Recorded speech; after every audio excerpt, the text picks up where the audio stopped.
J'ai Fan TV, bonsoir à tous, bonsoir à toi Antoine. Salut les gars. Bon, le score est fait, le Paris Saint-Germain a fait le job comme on dit avant un match de Ligue des Champions, toujours important.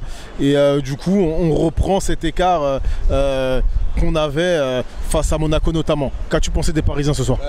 On va retenir que la victoire, hein, c'est important, mais franchement, vu ce qu'ils ont montré ce soir, moi j'avais l'impression qu'ils n'avaient pas envie d'être là, qu'ils avaient tous la tête à mercredi prochain.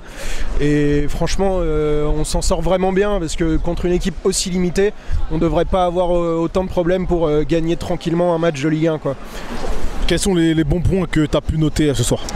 Franchement, j'étais en train de pester sur le deuxième but, sur notre incapacité à marquer des buts sur coup de pied arrêté. Et c'est évidemment à ce moment-là qu'on en met un. Donc ça, c'est un bon point parce que ça fait vraiment beaucoup d'énervement à chaque fois de voir que les corners, les coups francs mènent absolument à rien. Alors qu'on est censé quand même avoir des joueurs de tête dans cette équipe. Je pense à Danilo, je pense à Skriniar, je pense à Marquinhos, je pense à je sais pas qui. Après, honnêtement, pour ressortir ce soir des bons points, je vais quand même avoir du mal parce qu'il y a tellement de choses qui m'ont énervé.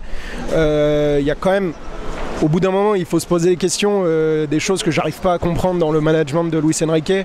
Encore que, je veux pas tirer sur une ambulance, mais que Soler passe encore 80 minutes sur le terrain ce soir avec ce qu'il montre. Bon, évidemment, c'est facile de taper sur lui, mais je comprends pas ce qu'il fait encore autant dans les bonnes grâces de Luis Enrique. Je vois pas en revanche, à l'inverse, ce que Gonzalo Ramos a fait pour mériter un traitement pareil, parce que moi j'ai quand même l'impression qu'à chaque fois qu'il joue, c'est plus intéressant que d'avoir par exemple un Soler en ailier.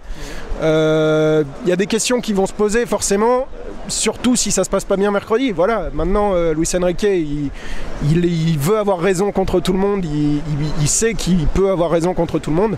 Bah écoute, on va le juger sur les résultats et on verra ce que ça donne, mais il faudra qu'il assume les conséquences du résultat, quoi. Pour terminer, qui aura été ton meilleur Parisien ce soir? Mon meilleur Parisien ce soir, je vais te dire, comme d'habitude, le soldat Danilo derrière. Évidemment, il y a une mention spéciale pour Barcola parce que évidemment le seul moment où on met de l'agressivité, où on met de la vitesse, où on crée des décalages, ça amène deux énormes occasions sur son but et sur son occasion en début de deuxième mi-temps. Et le reste, on a vraiment marché ce soir pendant tout le match. T'as la rentrée de Zaïre Emery qui fait du bien au milieu, t'as la rentrée de Dembélé qui fait du bien parce que enfin quelqu'un peut faire des différences devant et Mbappé a un peu d'aide parce que ce soir il a dû se sentir vraiment seul sur le terrain et on voyait d'ailleurs qu'il est sorti du match, qu'il pensait que à chercher les fautes, à parler avec l'arbitre.